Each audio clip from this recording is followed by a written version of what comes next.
SM Store, amanah dalam muamalah.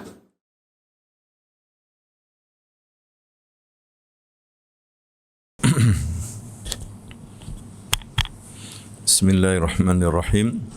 Assalamualaikum warahmatullahi wabarakatuh. Innal hamdalillah nahmaduhu wa nasta'inuhu wa nastaghfiruh wa natubu ilayhi wa na'udzu billahi min shururi anfusina wa sayyiati a'malina.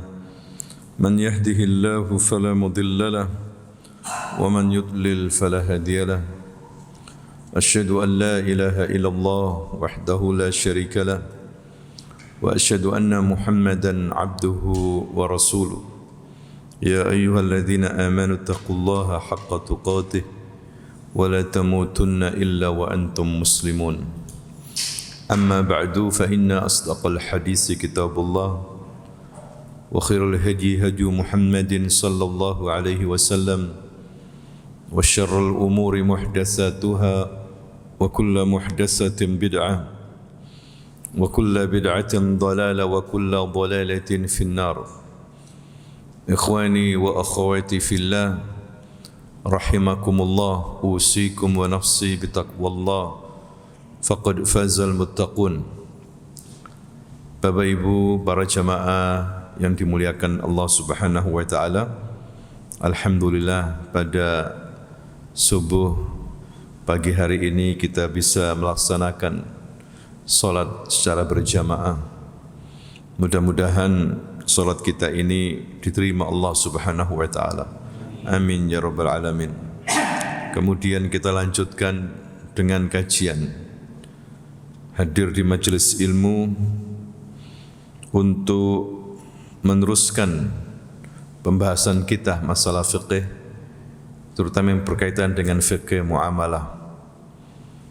Pelajaran fiqih ini sangat besar sekali manfaatnya karena berkaitan dengan ibadah kepada Allah Subhanahu wa taala dan juga berkaitan dengan muamalah di antara kita, di antara sama manusia yang sesuai dengan apa yang dimaukan oleh Allah Subhanahu wa taala, sesuai dengan petunjuk Rasulullah sallallahu alaihi wasallam.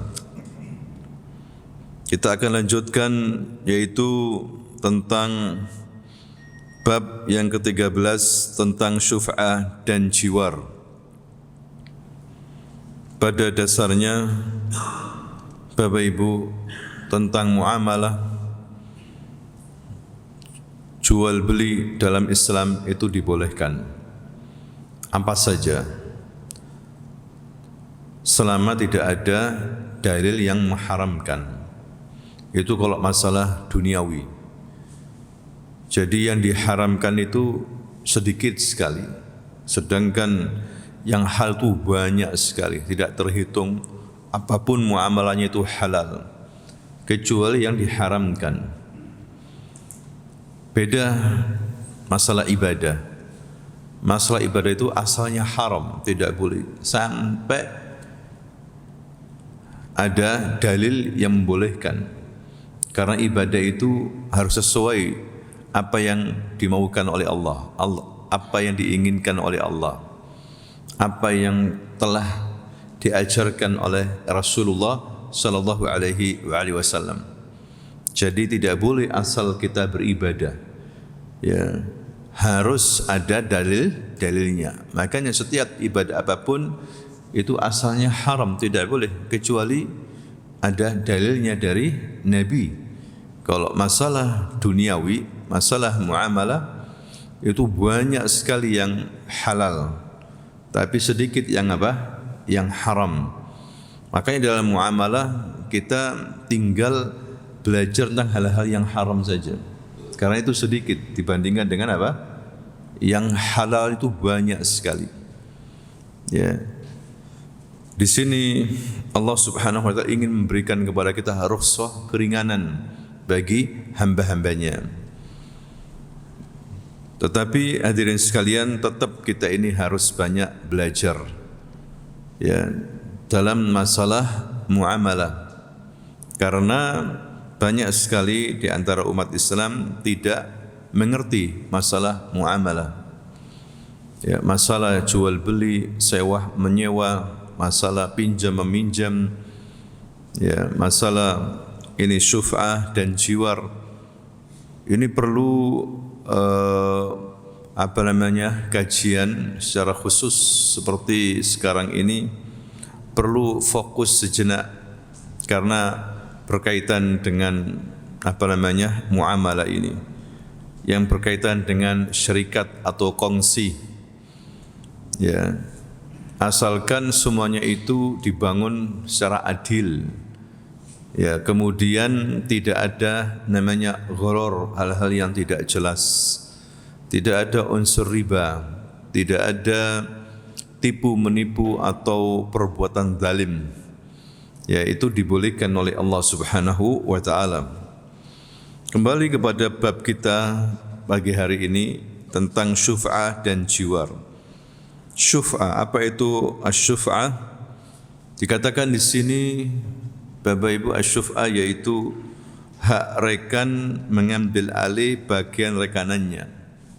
Dari pihak bagian itu berpindah ke tangannya dengan ganti pembayaran harta imbalan. Ya, hak rekan mengambil alih bagian rekanannya. Dari pihak bagian itu berpindah ke tangannya dengan ganti pembayaran harta atau imbalan. Dinamakan demikian karena pemilik syuf'ah memasukkan barang yang dijual ke dalam miliknya sehingga ia menjadi genap syaf'an. Setelah sebelumnya bagian bersendiri dalam hal kepemilikan. Ada yang berkata juga syuf'ah adalah hak memiliki secara paksa yang dimiliki oleh rekanan lama terhadap rekanan baru yang timbul karena syarikah demi menepis mudarat. Misalnya Bapak Ibu tentang masalah ini, kongsi A dan B membeli sebuah bidang tanah. Ya. Kemudian dalam kongsi tentunya ada syarat-syarat, ya kan? Dibagi bersama, keuntungan bersama. Kemudian si A ini ingin membeli bagian miliknya atau haknya si B seperti itu, sehingga menjadi milik kepemilikan penuh si A. Si B mendapatkan imbalan. Mendapatkan imbalan berupa uang. Nah, itu dibolehkan dalam Islam. Ya, tapi ada syarat-syaratnya nanti. Ini namanya syuf'ah, menjadi syaf'an yang awalnya terpisah, kemudian si A membeli ya bagiannya si B yang awalnya itu berkongsi 2 orang. Tanah ini milik 2 orang, si A dan si B. Bahasa pasarnya kita ini ya sudah, hakmu saya beli aja sudah. Ya, saya beli. Ya, apalagi misalnya kamu akan pergi jauh, sudah jual ke aku atau saya beli, saya kasih uangnya kamu sesuai dengan harga pasar. Walaupun waktu beli 10 tahun yang lalu itu murah, tapi dihargai dengan harga sekarang. Ya, sampai di situ Islam ini mengatur, hadirin sekalian. Ya, jangan sampai menzalimi. Ya, dalam arti pakai harga lama padahal sudah 10 tahun berlalu. Ini tidak boleh seperti itu. Sesuai dengan harga kekinian atau harga pasar. Sehingga 2 orang yang berkongsi ini masing-masing bahagia, masing-masing enak begitu, endingnya enak. Itu sering kita dapati dalam kehidupan kita di masyarakat. Nah, inilah maksud daripada asy-syuf'ah itu. Ya. Dalilnya Bapak Ibu yaitu dari hadis Jabir radhiyallahu anhu Dia berkata, qada Rasulullah sallallahu alaihi wasallam bisyuf'ati fi kulli ma lam yuqsam fa idza waqa'atil hududu wa surrifatit turuqu fala syuf'ata lah. Rasulullah sallallahu alaihi wasallam memutuskan syuf'ah pada segala sesuatu yang belum dibagi. Lalu bila batasan-batasan sudah tetap statusnya dan jalan-jalan yang sudah dijelaskan, maka tidak ada syuf'ah lagi. Maksudnya di sini tanah, ya misalnya 1 hektar, belum ada batasan-batasan, belum dibagi secara jelas mana miliknya A, mana miliknya B, ya atau 3 orang, mana batasan milik A, mana batasan milik B, mana batasan milik apa? C, belum dibagi-bagi. Ini berlaku syuf'ah, tidak ada masalah. Ya. Tapi kalau sudah dibagi, apalagi keluar sertifikatnya, yang ini garis ini milik A, garis ini milik B, udah dibagi, udah ditentukan batasnya, statusnya, tidak ada istilahnya syafa'ah atau syufa'ah, tidak ada sudah. Ya, karena sudah jelas kepemilikannya masing-masing. Tetapi kalau belum dibagi, tidak jelas masiannya, masih milik 2 orang yang berkongsi, ini berlaku syuf'ah. Ya.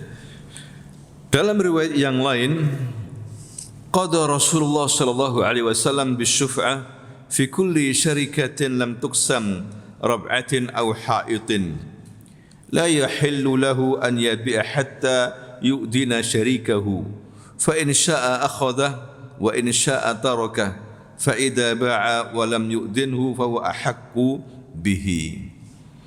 Rasulullah sallallahu alaihi wasallam memutuskan syuf'ah pada setiap kepemilikan bersama syarikat yang belum dibagi.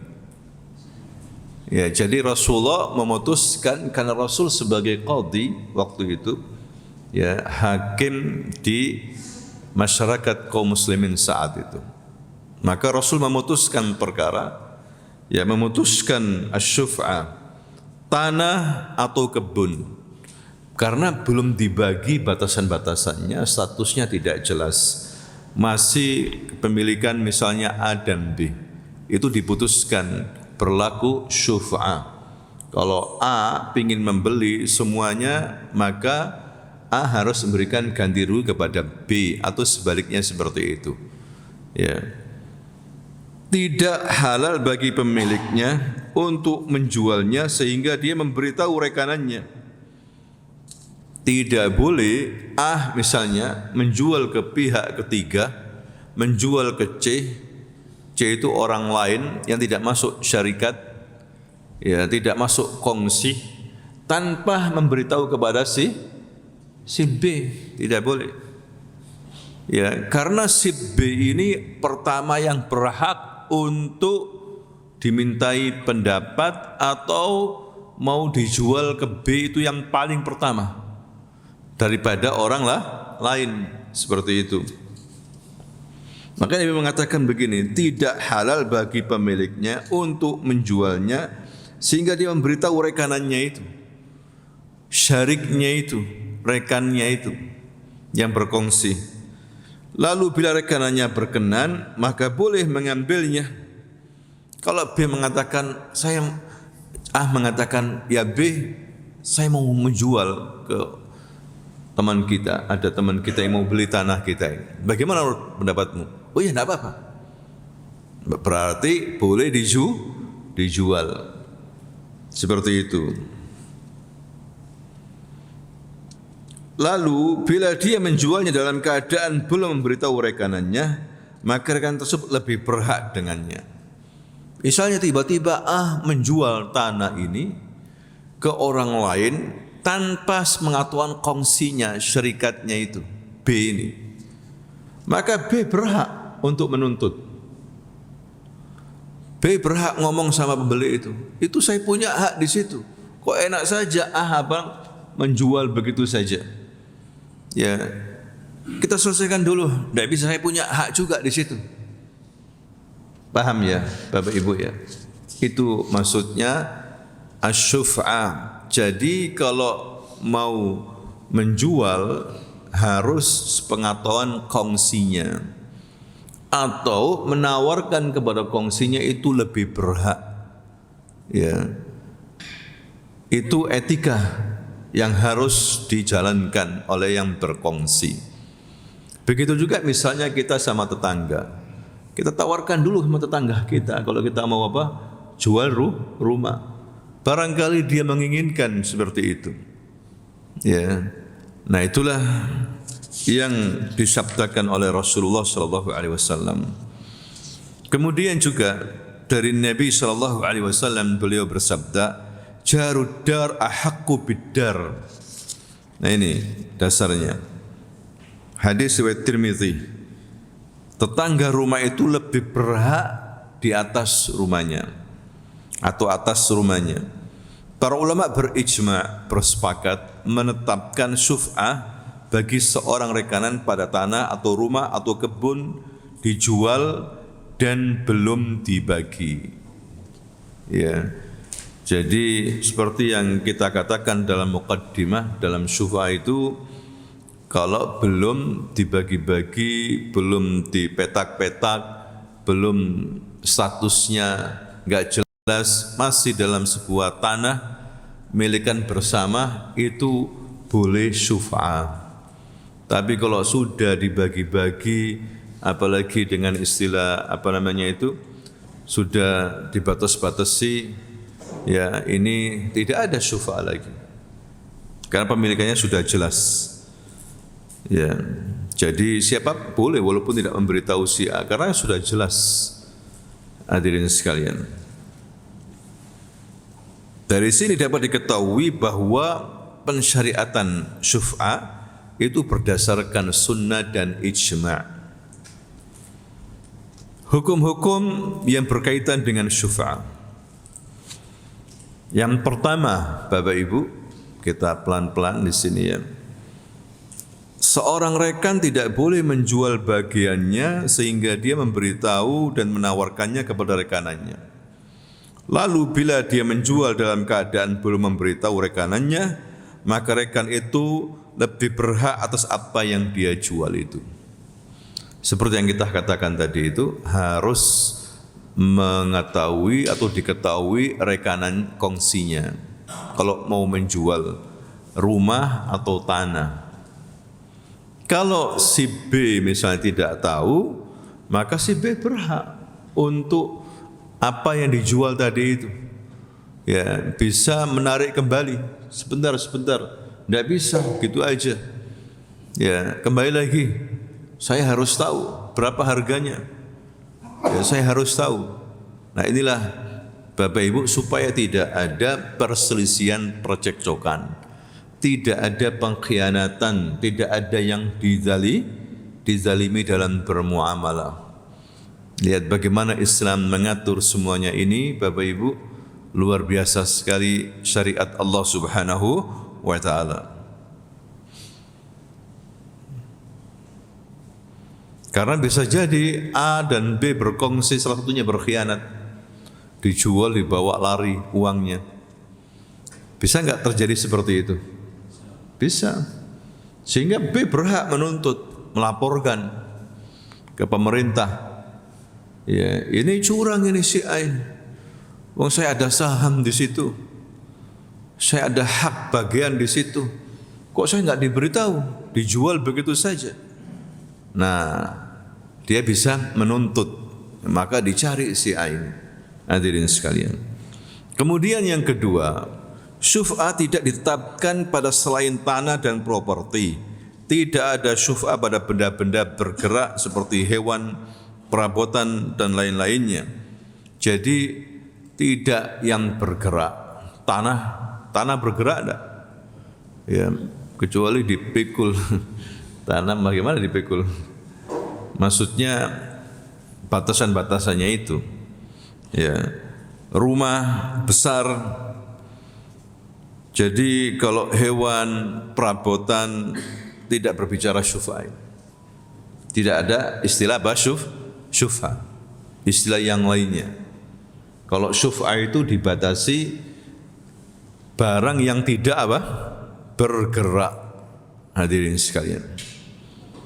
Kalau mobil, perabotan, barang-barang elektronik tidak bicara syuf'a. Kemudian yang ketiga, syuf'a adalah hak syar'i.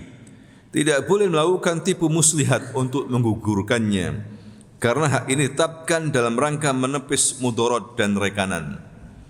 Jadi itu hak syar'i, ya tidak boleh ada tipu muslihat di situ, menggugurkan, ya asal menjual begitu saja tanpa pengetahuan rekanan bisnisnya, ya supaya tidak ada yang dirugikan. Kalau ada rugian berarti mudarat. Ya, Islam tidak boleh berbuat zalim seperti itu. Az-zulmu dzulumatun yaumil qiyamah. Kezaliman itu merupakan kegelapan nanti pada hari apa? Kiamat.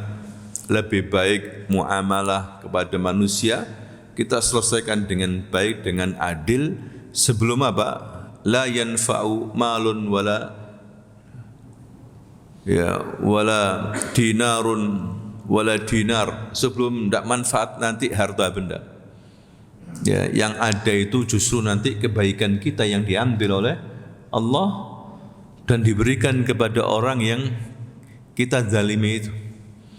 Ini lebih parah, hadirin sekalian. Lebih baik ya kita selesaikan di dunia ini. Minta maaf atau kita kembalikan yang kita ambil secara zalim, yang dicuri kembalikan.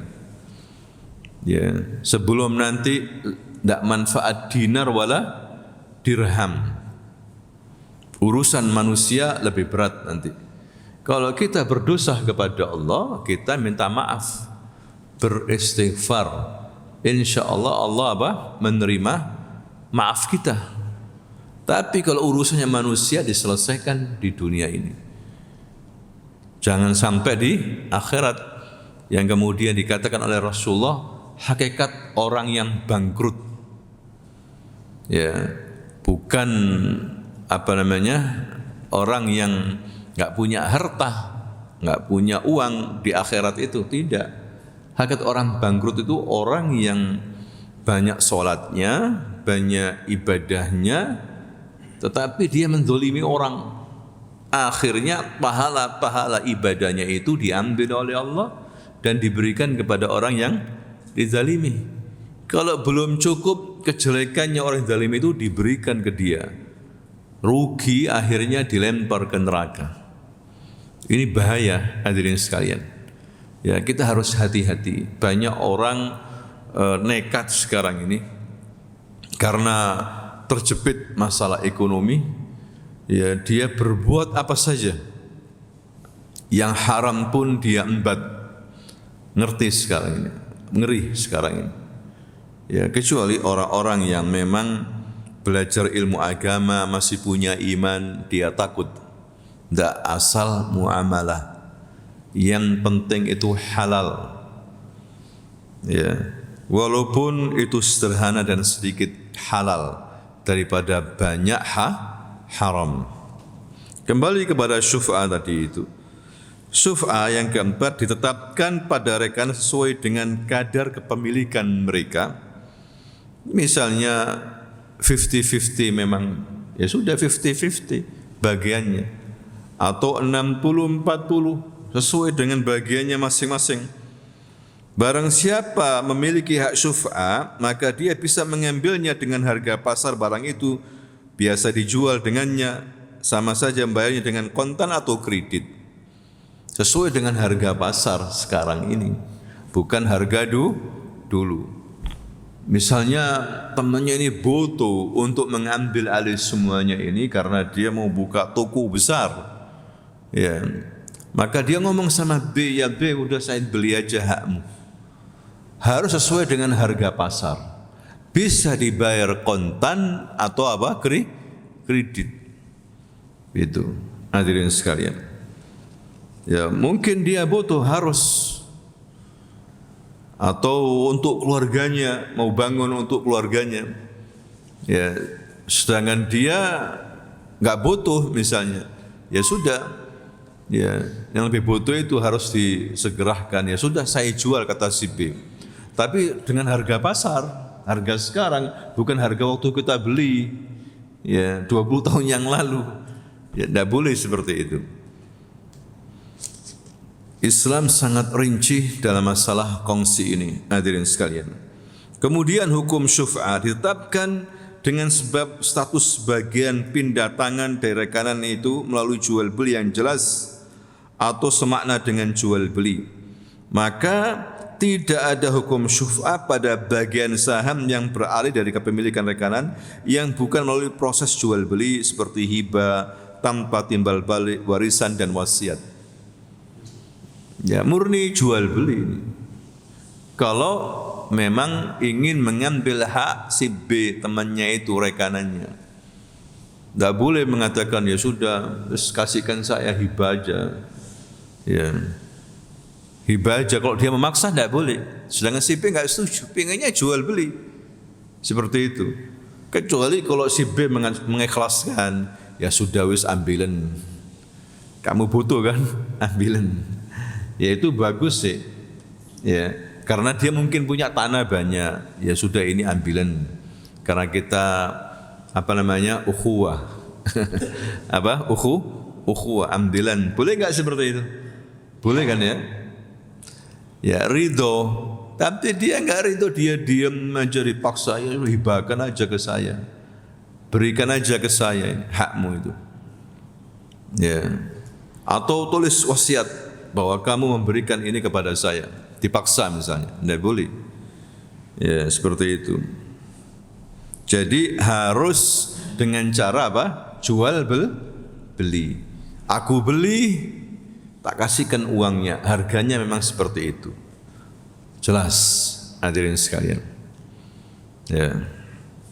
Ini akad-akad yang harus dipahami bersama. Ya, akad itu ada 3. Ada akad yang saling mengikat, sewa menyewa misalnya. Ya, saling mengikat. Misalnya saya atau si A menyewa tokonya si B. Ya, 10 juta setahun. Terjadi akad sudah. Ternyata dalam perjalanannya sepi tokonya ini. Ya, enggak sampai setahun, sebulan, 2 bulan sepi tokonya. Ya, si A ini mengambil si B, ya si B ya sudah saya kembalikan aja. Ya, kembalikan uangku karena ini enggak sampai setahun. Ya, kembalikan 7 juta misalnya. Enggak bisa. Karena sudah akad mengikat. Bapak Ibu paham ya? Ya sudah, sewakan aja ke orang lain atau biarkan sampai setahun sudah berjalan. Ya, atau sebaliknya pemilik toko karena dia rame, dia pingin mengambil alih atau dia pingin bangun atau pingin apa, dia mengatakan, ya si A, udah kamu jangan nyewa lagi. Oh, tidak bisa sesuai dengan perjanjian setahun. Ya sudah, kalau begitu saya lebihkan. Lebihkan berapa? 15 juta. Saya kasih kamu 15 juta. Oh enggak, saya ingin 5 kali lipat atau 10 kali lipat. Boleh enggak seperti itu? Boleh. Boleh, hadirin sekalian. Ya, agar dihargai ini akad ini. Ya, tidak boleh seorang kalau sudah akad kemudian membatalkan. Ya, jual beli, kecuali misalnya ada aib, jual beli mobil itu lain persoalan. Namanya itu nanti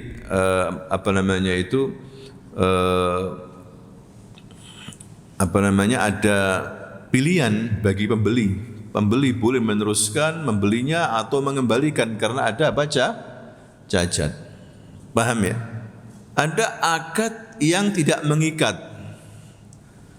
Misalnya titip barang, kapanpun saya ambil bisa. Saya titip mobil atau sepeda, nanti 2 hari saya ambil. Ternyata saya nggak jadi pergi, 1 hari saya ambil. Tidak mengikat, boleh.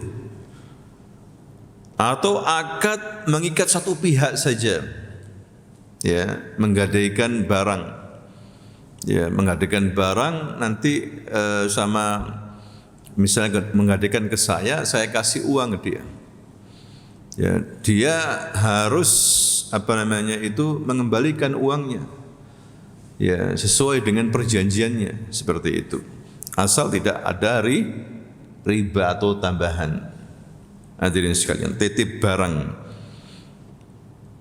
Nah, kembali lagi kepada di sini, hadirin sekalian, yang keenam, status properti yang dipindah tangankan dengan proses jual beli yang menjadi objek syuf'ah itu properti adalah bisa dibagi. Tanah kan bisa dibagi, ya, sehingga tidak ada hukum syuf'ah pada barang yang sulit dibagi. Hanya sepetak kamar begitu, kamar untuk tidur tidak bisa, atau kamar mandi yang kecil, sumur dibagi apa? Maksudnya sudah jelas dibagi. Tanah, rumah besar, ya, bisa seperti itu. Kalau tidak bisa dibagi, sulit, tidak ada istilah apa? Syuf'ah, tidak ada, Bapak Ibu. Kemudian yang ketujuh, tuntutan syuf'ah ditetapkan saat rekanan menuntutnya langsung ketika dia mengetahui adanya jual beli. Dan bila dia tidak menuntut hak syuf'ah ketika jual beli, maka hak ini gugur. Kecuali bila dia belum mengetahui, maka dia tetap memiliki hak syuf'ah tersebut. Demikian hanya bila dia tidak segera menuntut karena alasan tertentu, seperti tidak tahu hukum dan atas atau alasan-alasan lainnya. Maksudnya di sini, hadirin sekalian, hak menuntut syuf'ah itu langsung ketika ada jual beli itu. Ya, kalau ada yang kekurangannya, A si B menjual tanahnya ke orang lain, ya, ternyata si A ini jualnya murah, nggak sesuai dengan pasaran, B boleh menuntut. Oh, nggak bisa, bagaimana kamu jual murah betul? Harus sesuai dengan harga sekarang ini. Nah, itu boleh, ya. Tapi kalau dia diam saja, berarti setuju. Ngikut aja sama asib B, anak ngikut aja wis diam. Kenapa kok diam? Berarti setuju. Atau si A sepihak menjual ke orang lain tanpa sepengetahuan si B, maka si B tetap punya hak pada tanah itu. Ya, dia boleh menuntut uang nanti juga. Nah, inilah hadirin sekalian tentang hal-hal yang harus dilakukan tentang syuf'ah. Kemudian objek syuf'ah adalah tanah yang belum dibagi dan belum dibatasi dan segala sesuatu ada di atasnya berupa tanaman dan bangunan, maka ia menginduk kepada tanah. Jadi belum dibagi, belum ada batas-batasannya. Kalau ada bangunan atau ada tanaman di atasnya, maka sama itu menginduk kepada tanah itu. Bila dibagi, namun masih menyisakan sebagian kepemilikan bersama antar tetangga, seperti jalan, saluran air dan sepertinya, maka hak syuf'ah tetap tegak menurut pendapat yang sahih dari dua pendapat para ulama. Bila sudah dibagi, tapi ada masih sisa-sisa itu, ya, jalan, saluran air, ini juga masih ada hak syuf'ah. Yang sisanya itu karena masih kepemilikan bersama. Misalnya dibeli dengan saluran airnya, maka dibagi bersama juga. Seperti itu. Yang kesembilan, penuntut hak syuf'ah harus membeli semua bagian rekanannya yang dijual, sehingga dia tidak boleh membeli sebagian saja dan meninggalkan sebagian yang lain, demi untuk menghindari mudarat bagi pembeli lain. Jadi kalau memang membeli, ya membeli semuanya. Ini haknya si B sekian, ya harus dibeli semuanya, jangan dibeli cuma setengah. Nanti ribut nanti urusannya yang ke depan, karena belum ada batas-batasannya, beli semuanya aja. Ya. sahammu di sini, bagianmu di sini 40%, saya beli semuanya B. Ya harus begitu memang. Tapi kalau beli separuh nanti susah. Ya, orang lain bagaimana nanti kalau beli? Ada mudarat nanti. Hadirin sekalian, ketidakjelasan lagi. Nah, inilah Islam mengatur tentang apa? Syufa'. Dalam kitab-kitab fikih itu ada syufa'. Ya, kitab-kitab fikih hampir semua imam mazhab. Ya, dalam mazhab Syafi'i begitu juga ada namanya bab apa? Syufa'. Hampir sama keterangannya seperti ini. Ya, ini menunjukkan bahwa Islam ini mengatur orang yang bersyirikat, ya, orang yang berkongsi agar tidak menzalimi. Ya, walaupun yang pihak berkongsi itu salah satunya misalnya orang awam, tetap dihargai. Tidak boleh kemudian membuat tipu muslihat. Ya, jual beli di bawah tangan atau jual beli rahasia tanpa sepengetahuan kongsinya. Hadirin sekalian, ini perlu, kalau kita belajar seperti ini maka kita bisa berkongsi suatu hari, boleh berserikat tuh boleh, tapi harus hati-hati dengan trik-trik. Ya, ada orang-orang yang memang punya rencana jahat ya untuk menzalimi, itu bisa kita baca. Makanya kita harus buat syarat-syarat ya tertulis misalnya. Ya, restui, setujui dua belah pihak. Kalau enggak nanti secara sepihak dia kepepet atau apa langsung kabur misalnya seperti itu. Nah, ini harus jelas yang berkongsi itu, yang berbisnis. Ya, alamatnya ininya semua harus diketahui. Kalau enggak nanti ditipu, hadirin sekalian. Salah satu dari yang berkongsi itu. Nah, ini masalah syufa'. Mudah ya, bisa dipahami ya Bapak Ibu ya. Pelan-pelan kita membahas masalah muamalah ini agar kita ini faham. Kemudian yang kedua, jiwar. Apa itu jiwar? Dari kata jar, itu tetangga. Ad-dar, al-jar qabla dar. Ada istilah gitu dalam pepatah Arab. Al-jar qabla dar. Lihat dulu tetanggamu, baru kamu apa? Bangun rumah. Ya, cari tetangga yang baik dulu, baru kamu beli rumah. Beli rumah dulu, nggak taunya tetangganya, gitu, susah juga nanti akhirnya. Hadirin sekalian, kan sudah ada pepatah begitu. Ini sebagai pedoman kita dalam bermasyarakat.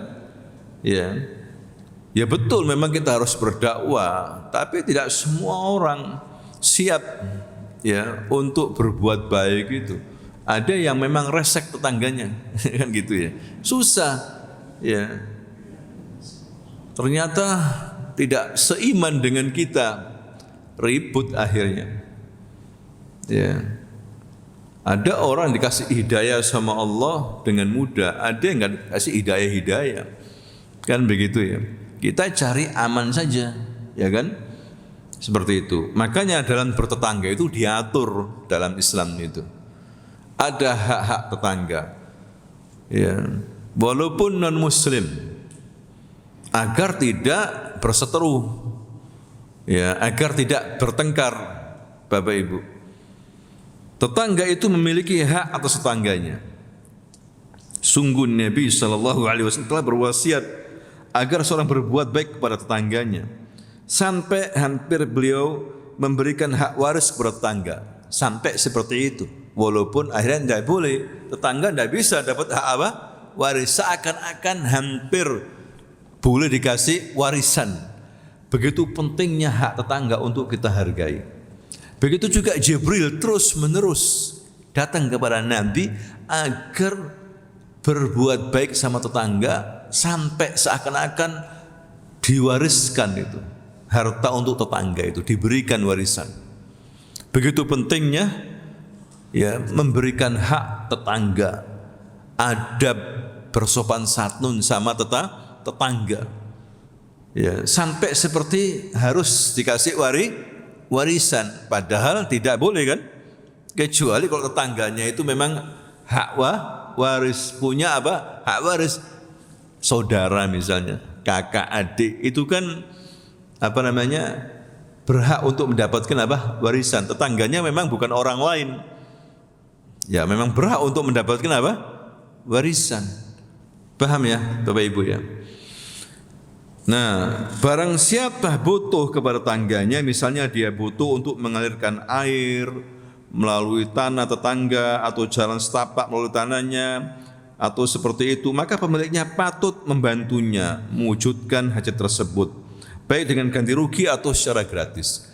Misal tetangganya butuh untuk saluran air, harus diperhatikan. Oh iya ya, alasannya apa? Oh dia enggak ada lagi kecuali harus ada saluran air. Kalau enggak kacau semuanya, akhirnya bocor ke kita nanti. Ya sudah, akhirnya dialog. Bagaimana kalau kamu bayar ini karena tanah saya ini? Kamu bayar aja. Wah saya enggak punya uang ini. Ya sudah kamu cicil. Pokoknya ya sudah wis gratiskan enggak apa-apa, itu lebih baik. Ya, itu apa lebih baik karena tetangga hadirin sekalian. Seseorang tidak boleh melakukan sesuatu terhadap miliknya namun merugikan tetangganya. Misalnya membuat jendela yang melongok ke rumah tetangga atau mendirikan pabrik membuat bising tetangganya atau sepertinya. Ini harus diperhatikan karena nanti bisa mengganggu apa? Tetangga. Ya. Atau dia memberikan kompensasi istilahnya seperti itu. Atau sering memberikan hadiah sehingga tetangganya itu ridho karena dia punya pabrik. Ya, biasanya pabrik itu di area apa? Industri. Ini di area perumahan, bising itu. Ya, tetangganya. Ini juga harus diperhatikan, enggak boleh asal cuek saja. Enggak boleh seperti itu. Dan itu sering terjadi di masyarakat kita kan ya. Apalagi urusannya dengan besi. Ya, tang, nggak bisa tidur tetangganya. Ya terus bagaimana ini? Harus dibicarakan. Ya sudah nanti bagaimana kalau nanti saya kasih kamu, tapi kamu harus ridho. Ini suaranya berisik. Ya sudah tidak apa-apa. Kamu janji loh ya ngasih ke saya gitu. Harus begitu sebagai apa? Kompensasi. Kalau asal-asalan tidak boleh seperti itu, hadirin sekalian, ganggu. Ya, atau membuat jendela yang melongok langsung ke rumah tetangga. Akhirnya tetangganya kelihatan nanti kalau buka aurat atau apa begitu. Ya, tidak boleh seperti itu. Bila di antara mereka ada tembok milik bersama, maka salah satu seorang dari pemiliknya tidak boleh bertindak terhadapnya dengan memasang kayu kecuali saat darurat. Misalnya dia memerlukannya ketika memasang atap, maka tangganya tidak patut menghalanginya untuk memasang atapnya. Jadi kalau misalnya ada kayu apa gitu dipasang ke tembok kita, ya izinlah minimal itu. Ada apa maksudnya? Kalau memang ini saya butuh untuk ini, ya sudah. Karena dia butuh. Atau memaku tembok kita, tidak apa-apa itu. Karena itu tangga, kalau orang lain ya nggak boleh kan? Kalau tangga kalau hanya paku-paku aja nggak ada masalah, atau kayu sedikit nggak ada masalah. Tapi harus meminta izin, berikan karena dia butuh. Nggak ada lagi ini, nggak ada untuk ini nggak ada lagi kecuali nggak apa-apa Pak ya sudah seperti itu. Jangan dihalangi karena hanya sedikit saja. Ya itu cara kita beretika dalam apa? Tetangga. Hadirin sekalian, bertetangga. Rasulullah sallallahu alaihi wasallam bersabda, "La yamna jarun jarahu an ya'ziza khashbahu aw khashabahu fi jidarihi." Janganlah seorang tetangga menghalangi tangganya untuk menancapkan kayu di dindingnya. Jangan terlalu bakhil sama tetangga. Kasihan. Karena apa? Dia butuh kayu untuk mungkin jemuran atau apa. Tidak apa-apa tetangga. Harus begitu. Jangan sampai terlalu bakhil, dimarah-marahi. Ya, mentang-mentang dia kayak kuat. Wah ini buat rumah saya jelek nanti. Kalau pengen bagus ya jauh dari apa tetangga. Ya sekitarnya ada sawah, Anda di tengah-tengahnya enggak apa-apa. Cuma kalau di kota ya sudah, dempet-dempet ya sudah. Ya kurang lebih agar tidak apa masalah hadirin sekalian. Dan Nabi banyak bercerita masalah tetangga itu. Ya, misalnya sabda Nabi, "Man kana yu'minu billahi wal yawmil akhir falyukrim jarahu." Barang siapa yang beriman kepada Allah dan hari akhir, hendaklah dia apa? Menghormati tetangganya. Kalau kamu masak marok, apalagi baunya sampai tetangga, kasih. Sampai disuruh ngasih. Walaupun semangkok, suruh ngasih. Hadirin sekalian, apalagi tangganya enggak mampu. Tetangga dulu. Perhatikan, tetangga yang paling dekat dengan rumahmu, dengan tembokmu. Ada yang mengatakan arba'in, tetangga itu 40. Ya, 40 kanan, 40 kiri, 40 depan, 40 apa? Belakang. Tapi yang paling dekat, kecuali kalau dia orang berada, undang semuanya itu.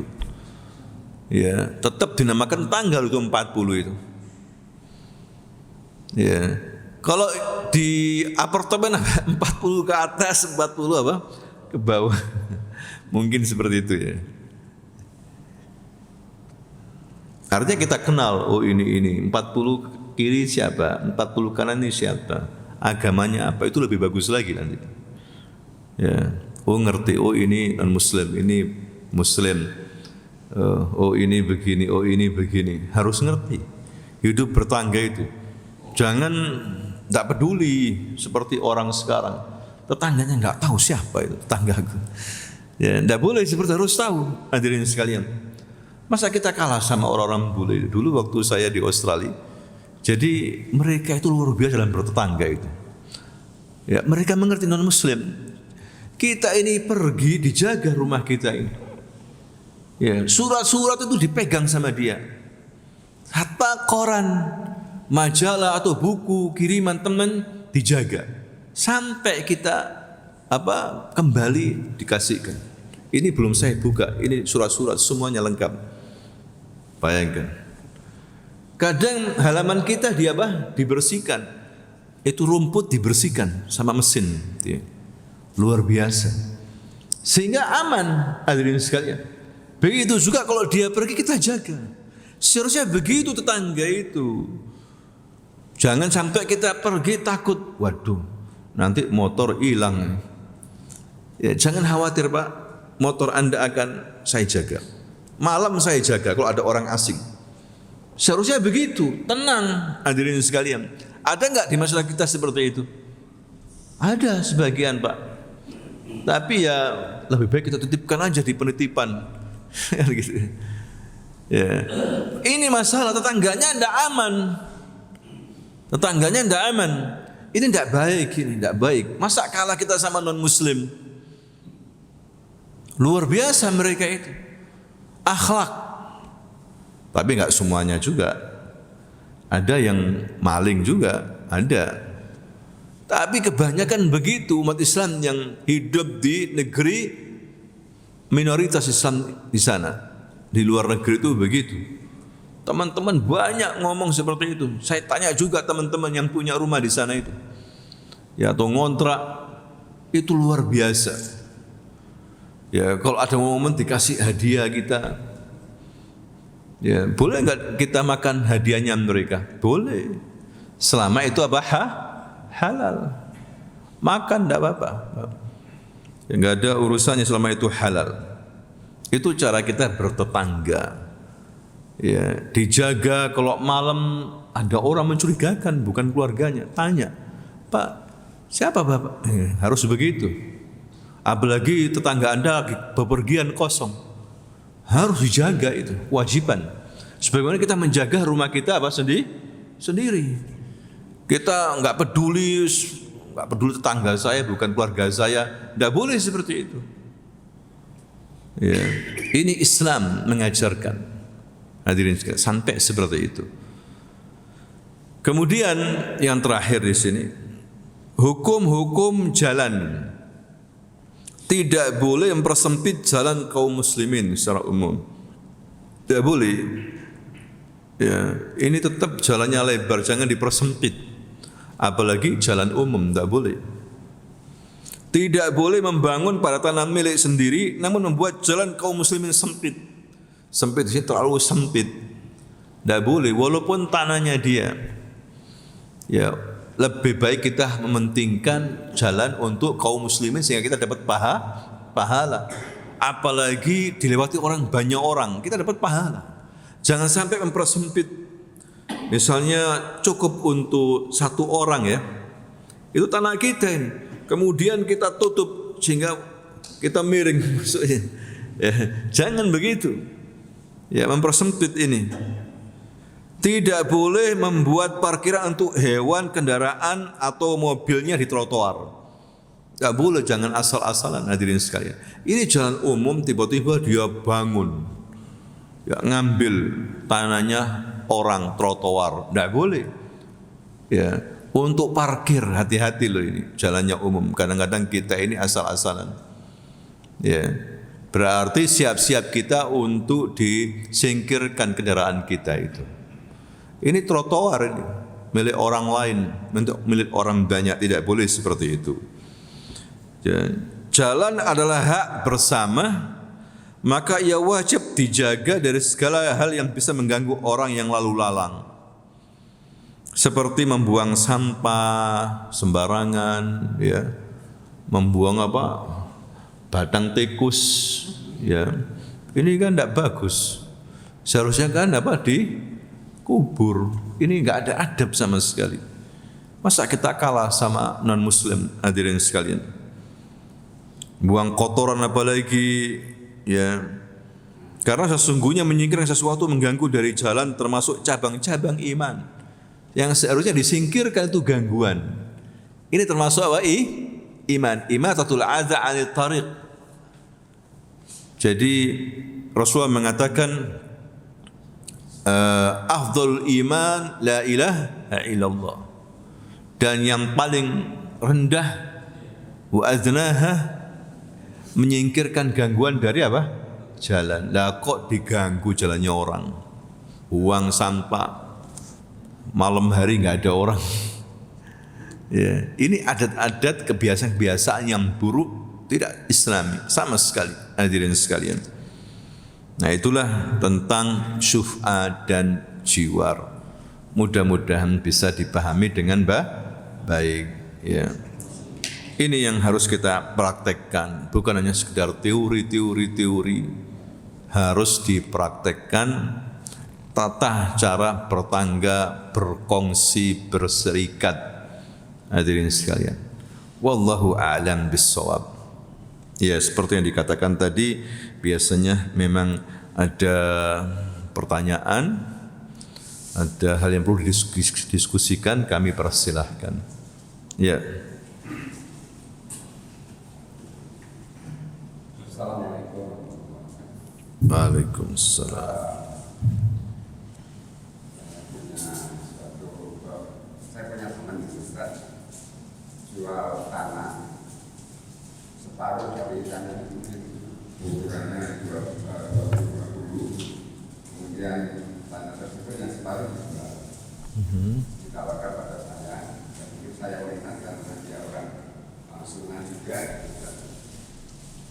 saya. Kemudian setelah setengah tahun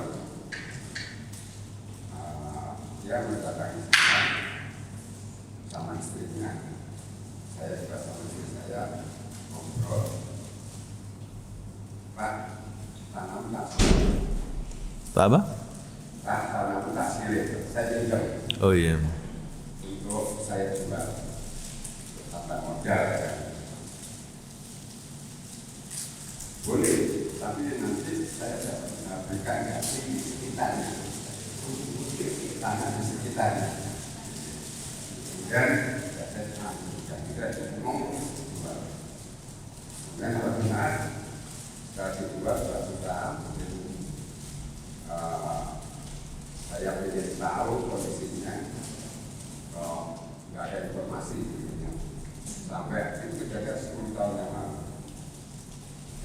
Kemudian 3 tahun yang lalu ketemu, ngobrol, gimana Pak? Ya, sekarang mungkin bisa mereka bisa mandul gitu. Akhirnya saya tanyakan, nanti Pak kalau ada semakin banyak kan sampai pada akhirnya sampai sekarang belum ketemu. Bapak nggak diganti? Nggak ada ganti. Nggak ada ganti, dibelikan yang katanya tanah. Oh iya. Sama istri saya juga bukan malu sekali, nggak mau sembuh. Itu aja Pak. Ya itu kedaliman itu.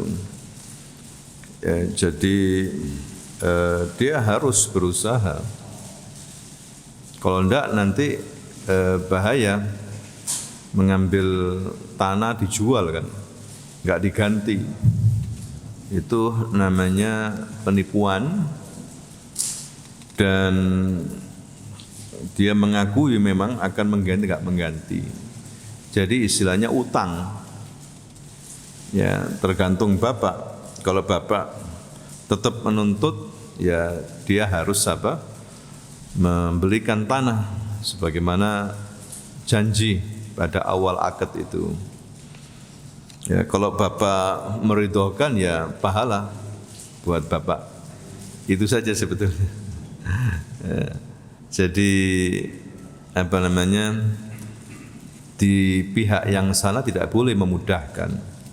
Nanti khawatir tadi itu, ya la yanfa'u malun wala walad, la yanfa' dinar wala dirham, tidak manfaat lagi nanti apa, harta apapun tidak manfaat, kecuali dia harus apa namanya, bertanggung jawab nanti di hadapan Allah, berat nanti. Ya dia harus berusaha, nanti sama Allah dibantu. Kalau dia tidak berusaha, tidak dibantu sama Allah. Ada niat untuk usaha untuk mengembalikan, nanti insya Allah dibantu. Tapi kalau sudah ada niat buruk, wes tak anus, nanti dia juga nanti kasihan sama saya. Tidak boleh seperti itu. Ya, bahaya. Justru nanti dia akan kepikiran. Ya, tidak boleh. Itu bisa diartikan ghasab. Nanti bisa kita bahas di bab ini. Ghasab, ya ganti rugi, perusakan atau mengambil harta orang. Itu bahaya Pak, dolim itu Pak. Tadi itu dolim, kegelapan pada hari kiamat. Ya mudah-mudahan tadi itu temannya Bapak dikasih rezeki mengganti atau sadar ya, insyaallah.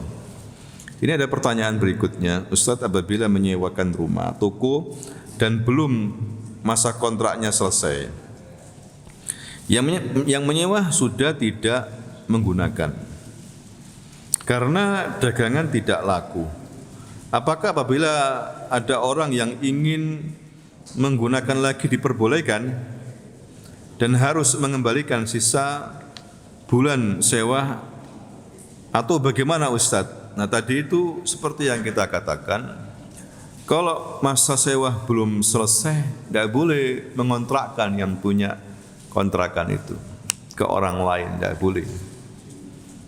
Ya, atau membuat deal, ya kan? Ya apa enaknya? Katanya kamu kan tokonya enggak laku, mau pindah, tapi masa kontraknya belum selesai, kau masih berhak dengan toko ini.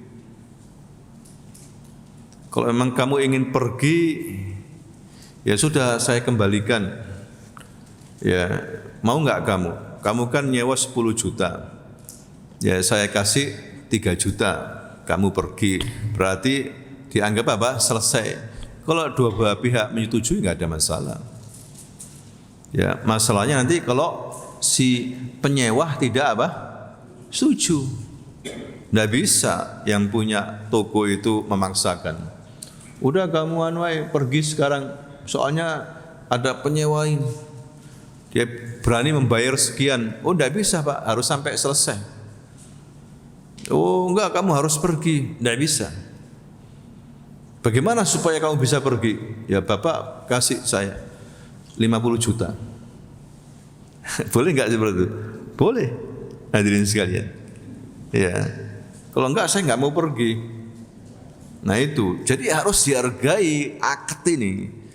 Ya ayyuhalladzina amanu aufu bil uqud. Wahai orang-orang yang beriman, tunaikan akad-akadmu itu. Enggak boleh, sudah akad kok. Tahun depan baru saya pindah. Sekarang belum selesai. Baru saya nempati setahun. Kamu suruh pergi bagaimana? Enggak boleh. Atau kamu bayar sekian-sekian dilipat ganda ke 5 kali lipat. Boleh hadirin sekalian. Tapi kalau dia ridho, ya sudah Pak, ganti separuh saja. Kembalikan uang saya Pak, separuh. Enggak apa-apa. Yang penting apa? Saling ridho, itu yang paling penting. Ya realistis lah. Karena saya sewa 10 juta Pak, saya baru nempati apa? 1 tahun, Bapak nyuruh saya pergi, ya sudah saya rela. Tapi kembalikan 5 juta. Boleh nggak seperti itu? Boleh, enggak apa-apa. Realistis lah ya kan gitu. Yang enak begitu ya. Jadi intinya Bapak Ibu, Allah itu merahmati pembeli, penjual, masing-masing yang membuat akad itu. Kalau mereka itu memudahkan, meringankan, tidak mempersulit itu dirahmati sama Allah Subhanahu wa taala. Yang realistis, tidak ada kezaliman itu tidak apa-apa, dirahmati oleh Allah. Kalau Bapak sebagai penjual memudahkan pembeli. Ya, kalau sebagai pembeli memudahkan apa? Penjual. Pembelinya pelit. Ya, berapa Pak?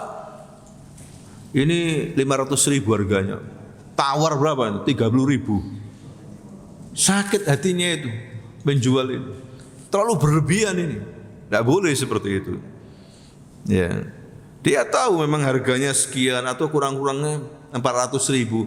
Dia tawar berapa? 40.000. Janganlah seperti itu. Ya, begitu juga penjual harus realistis sesuai dengan harga pasar. Tidak boleh terlalu tinggi, terutama para pembeli-pembeli yang awam. Ya, seperti itu. Demikianlah Bapak Ibu, mudah-mudahan bermanfaat apa yang kita bicarakan ini, dan pelan-pelan nanti kita akan berbicara tentang wadi'ah. Wadi'ah itu artinya titipan. Ya, dalam Islam bagaimana titipan itu? Nitip uang tapi berbunga. Berarti bukan titipan itu namanya pinjam meminjam. Ya, wadi'ah itu titip tok. Seperti itu, tidak boleh dipakai. Lagi titip uang tapi dipakai, kita dikasih bunga. Berarti akadnya bukan titip, itu apa? Pinjam meminjam, riba itu. Subhanakallahumma wa bihamdika asyhadu an la ilaha illa anta astaghfiruka wa atubu ilaik. Assalamualaikum warahmatullahi wabarakatuh.